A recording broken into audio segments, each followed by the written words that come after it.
தேசிய மாற்றுத்திறனாளி தினத்தை முன்னிட்டு கடலூர் மாவட்டம் விருத்தாசலம் அருகே முருகன்குடி, கொசபள்ளம், கிளிமங்கலம் உள்ளிட்ட பகுதிகளில் மகாத்மா காந்தி மாற்றுத்திறனாளி நலச்சங்கம் சார்பில் மாற்றுத்திறனாளிகளுக்கு அரிசி மற்றும் நலத்திட்ட உதவிகள் வழங்கும் நிகழ்வு நடைபெற்றது.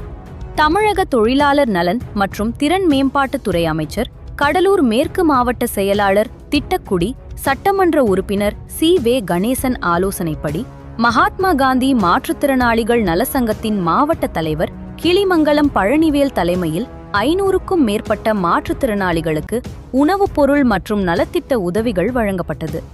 இந்நிகழ்ச்சியில் திமுக மாவட்ட பொறியாளர் அணி துணை அமைப்பாளர் செம்பையன், ஒன்றிய விவசாய அணி அமைப்பாளர் கே. நகர் வேலாயுதம், மாவட்ட விவசாய அணி தொழிலாளர் அமைப்பாளர் கோனூர் மதியழகன், கிளிமங்கலம் கிளை செயலாளர் பாலசுப்பிரமணியன் மற்றும் மாற்றுத்திறனாளிகளின் மகாத்மா காந்தி நலசங்கத்தின் மாவட்ட செயலாளர் அழகுதுரை, மாவட்ட துணை செயலாளர் கொளஞ்சி மற்றும் சங்க நிர்வாகிகள் பலர் பங்கேற்றனர்.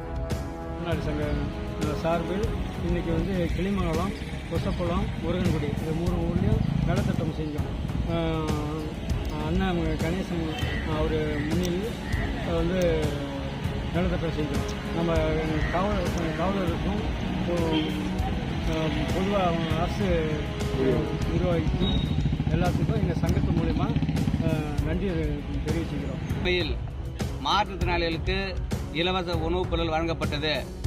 இதனையொட்டி அமைச்சர் அவர்களுக்கும் மற்றும் அரசு அதிகாரிகளுக்கும் மற்றும் காவல்துறை அதிகாரிகளுக்கும் நன்றியை தெரிவித்துக் கொள்கின்றோம்.